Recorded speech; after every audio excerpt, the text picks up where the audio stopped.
Imagine que tu puisses développer, en tout cas avoir une team de 5 à 6, voire 10 développeurs qui vont travailler ensemble sur ton projet pour développer une feature, pour mettre à jour ton application pendant que toi, tu es sur autre chose.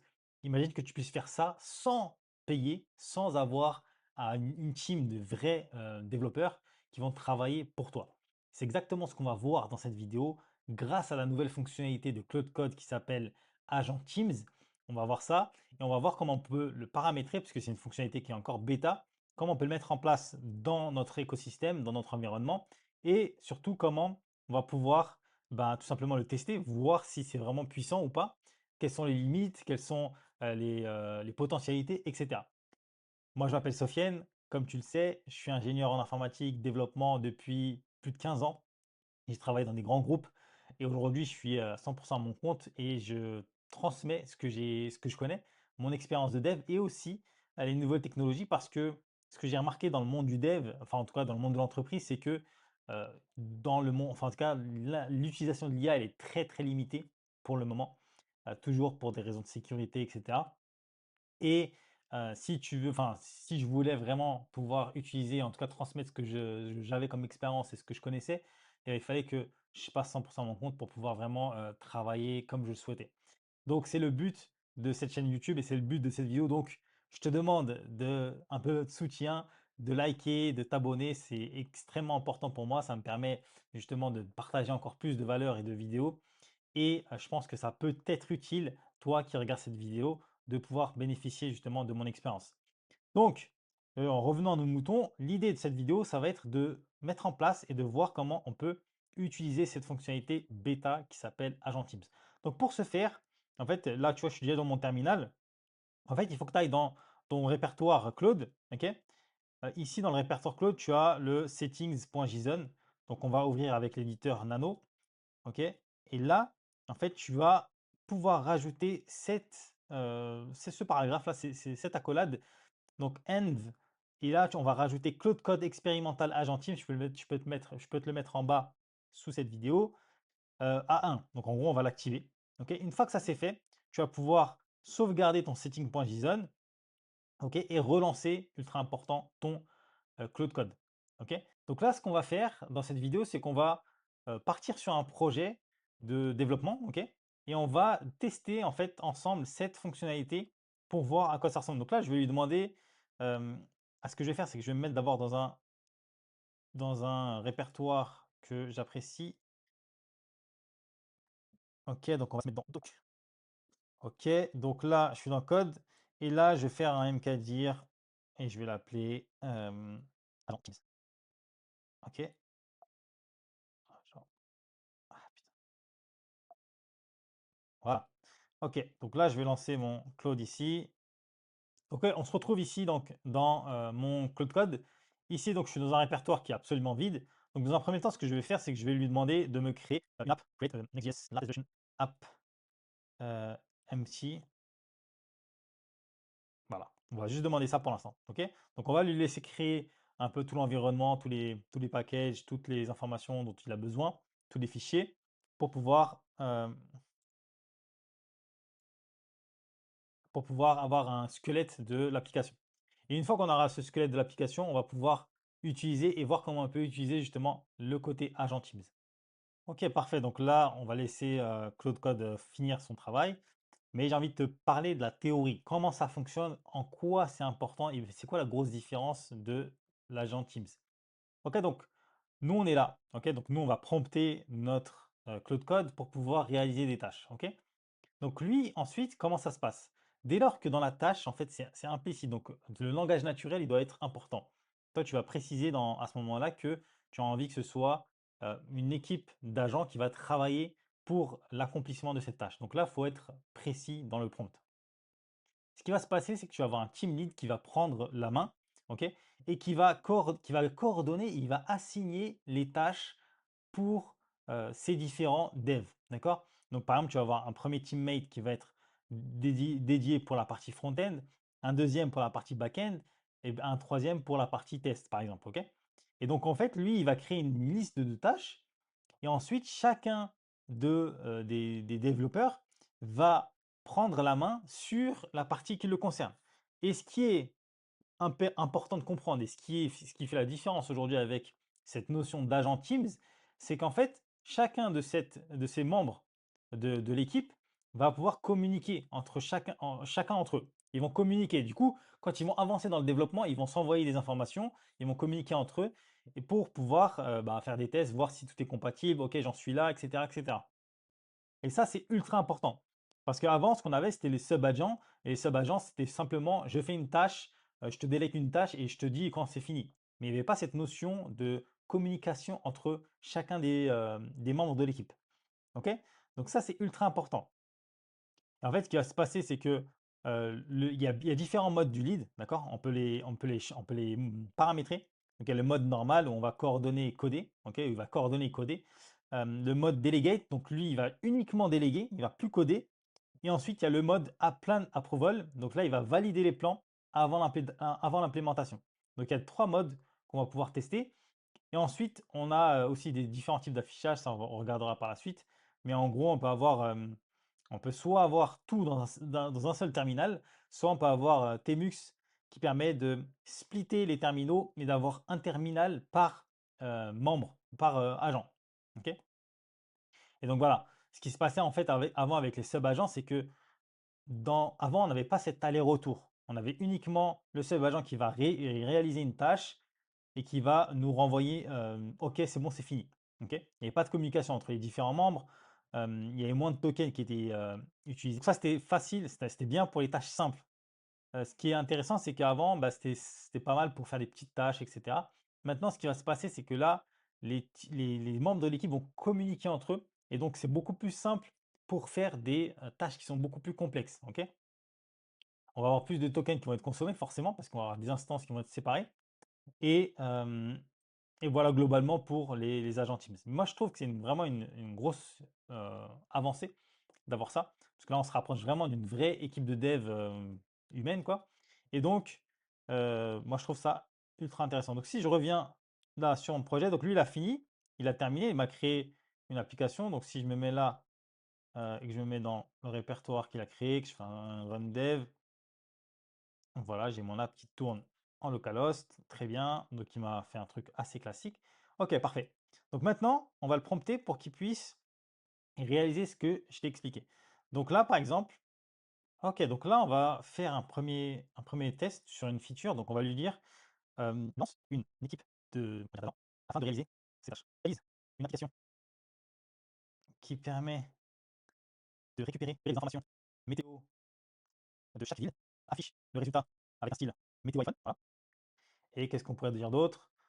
Euh, on va laisser ça comme ça pour l'instant. Ok. On va lui demander ces tâches-là. Donc, réalise-moi une application un peu style météo avec chacune des villes et affiche-moi le résultat sur un format iPhone. Et donc là, il est en train de réfléchir. Donc là, ce qui va se passer, c'est qu'on va voir ce qui va déclencher justement le mode agent team comme on le souhaite. Donc là, il dit voilà, je vais créer une équipe d'agents pour construire cette application météo style iPhone en parallèle. Donc là, il a bien compris. Maintenant, je crée les tâches et il lance les agents en parallèle. Nickel. Ok, parfait. Donc là, il a bien compris. Donc il va commencer à réaliser ses tâches et on va voir si, voilà, là, si je fais, par exemple, si je fais un Shift Tab, je vais voir qu'il y a le Delegate Mode On que je peux mettre en place. J'ai le Bypass Permission et j'ai le Plan Mode. Donc on va voir le Delegate Mode On. Donc là, le Delegate Mode, ça veut dire que le Team Lead, il va uniquement déléguer. Voilà, donc là, il y a le premier qui tourne, donc Sniper là. Il y a le premier qui va tourner. Donc lui, il va créer le back-end. Donc ça, c'est clair. Ok. Donc là, maintenant, on voit qu'on est sur le back-end agent. Donc là, il va me demander des autorisations, etc. Donc là, on voit qu'on est sur le back-end agent ici en bas. Ok. Et si je fais un shift, et là, il y a le front-end agent aussi. Voilà. Ça, c'est super. Donc là, on a le main. Donc c'est l'agent lead. On va avoir le back-end agent et le front-end agent. Ok. Et à chaque fois qu'il y a un nouvel agent qui va se rajouter, on va le voir apparaître ici. Et voilà, donc on a une intégration agent. Donc là, il va déléguer les différentes tâches. On va voir s'il en rajoute d'autres.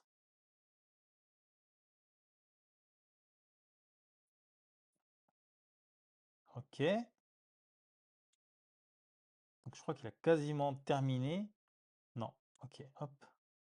OK, donc ça continue. Donc là, en fait, on voit que l'équipe est lancée avec 3 agents travaillant en parallèle, le back-end, le front-end et l'intégration. Donc ça, c'est vraiment cool parce que, tu vois, on voit que lui, par exemple, il est en attente. Donc il attend que le premier et le deuxième finissent pour pouvoir commencer à bosser. Donc il surveille la progression. Donc ça, c'est le main. Et il va checker régulièrement où est-ce qu'ils en sont. OK, donc le back-end agent, par exemple, il dit le task 1 est terminé avec le back-end API et avec les types qui ont été créés. OK, donc là, c'est terminé, parfait. Lui, il est toujours en cours. Là, on voit que la tâche 1 est terminée, le 3 n'est plus bloqué par la 2. Donc là, on voit que, par exemple, tu vois, il ne reste plus que l'intégration agent qui est en train de travailler. Les autres ont terminé leur tâche et ça avance de manière totalement parallèle. Et on va voir ce que ça donne en termes de résultats, parce que bon, là, c'est super, hein, c'est beau, mais on va voir ce que ça donne en termes de résultats. Et ça, c'est vraiment cool. Et on voit aussi la consommation des tokens hein, pour l'instant. Donc ça, c'est assez sympa. Tac, tac, tac. OK, donc il me demande encore des autorisations, des validations. Parfait. Donc là, on est vraiment sur la fin, à toute fin. Hop. Ça continue de tourner. On a toujours l'intégration agent qui, lui, va aller mettre en place en fait la communication entre le back-end et le front-end, s'assurer que tout fonctionne bien. Donc là, il est en train de finir ses tâches. OK, l'intégration agent est terminée. OK, donc là, on a le shutdown du front-end. On va avoir le shutdown de l'intégration agent aussi. Et là, on voit qu'on n'a plus les agents qui tournent ici, donc ça, c'est top. Tous les agents sont arrêtés, nettoyons l'équipe. Donc voilà, là, il a terminé son job. Il va mettre à jour l'application, enfin, il va me montrer ce que ça a donné. OK, parfait. Donc là, 3 agents travaillent en parallèle. Donc normalement, au fur et à mesure, j'imagine, puisque là, on est sur le début de cette application, enfin, de cette fonctionnalité. Donc on a 4 minutes de travail en total, hein, si on revient là sur la dernière partie. Est-ce que je le vois toujours? Non, je ne le vois plus. Ouais, non, pardon. Donc là, c'est pendant 7 minutes à bosser. En tout cas, la session, quoi. Eux, ils ont bossé pendant 4 minutes au total et ils ont créé tous ces fichiers-là. Ok, donc ça, c'est un récap global. Maintenant, si je reviens sur mon app et que maintenant, je lance l'app, hop, ici, je mets mon petit localhost là et que je reviens là, boum. Donc, franchement, je suis assez, c'est pas mal du tout. Donc là, on a tout ce qui, tout est fonctionnel, j'ai l'impression. On va regarder ce que ça donne si je mets une ville comme Bordeaux, est-ce qu'il va chercher les informations ou il a juste fait.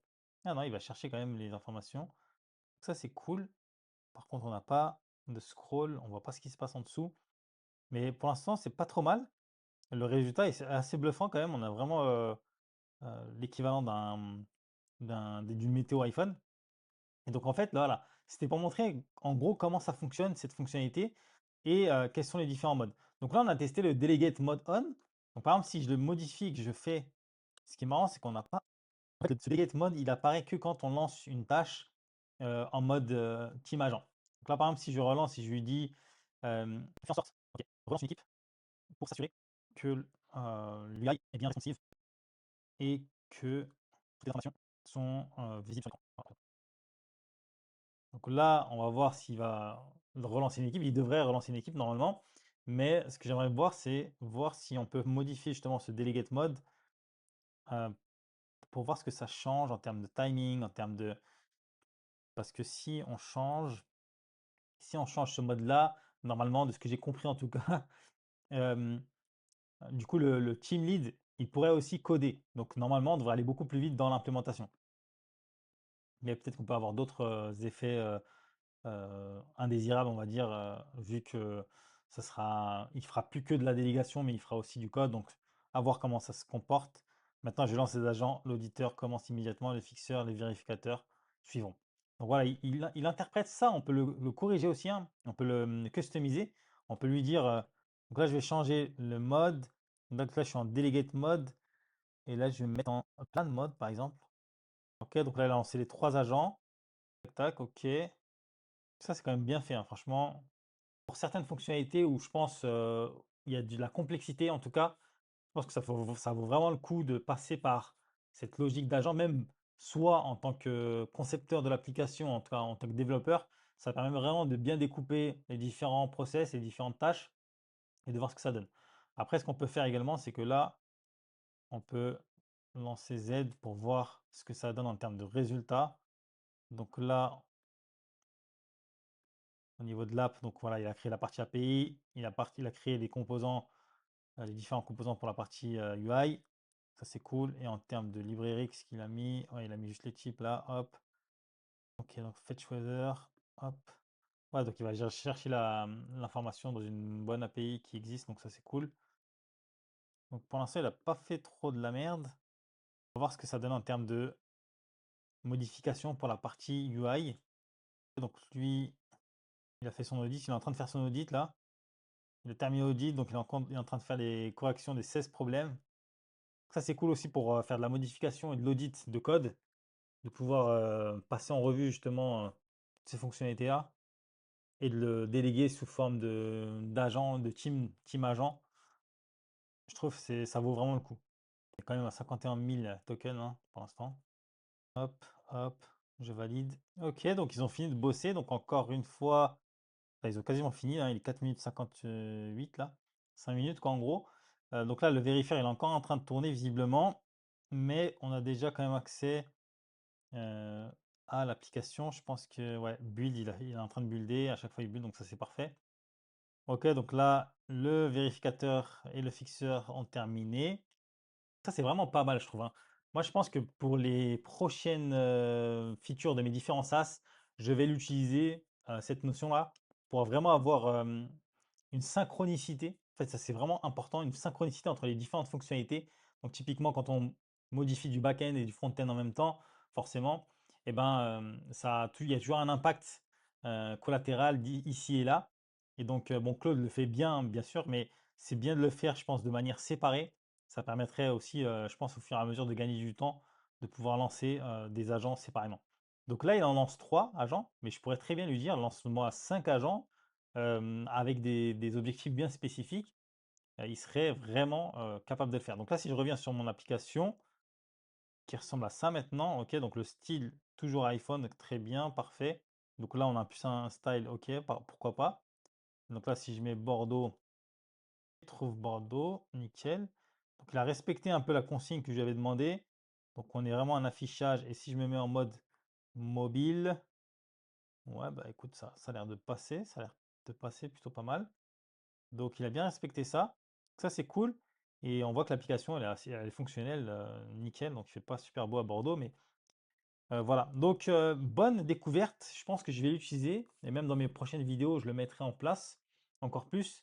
N'hésite pas, comme je t'ai dit, like, abonne-toi, commente, donne-moi tes avis, tes retours. Si tu veux rejoindre la communauté où on parle de SaaS, d'agents IA et on teste et où je partage en fait tous mes tests et mes nouveautés sur les nouvelles IA qui arrivent, n'hésite pas à rejoindre la communauté. On est ensemble, on avance ensemble, on progresse ensemble et surtout on essaye, eh ben, pourquoi pas, de vendre ces projets-là à des entreprises, à des entrepreneurs parce qu'il y a énormément de choses à apporter avec ces nouvelles IA. Donc je te dis à la prochaine vidéo, à bientôt.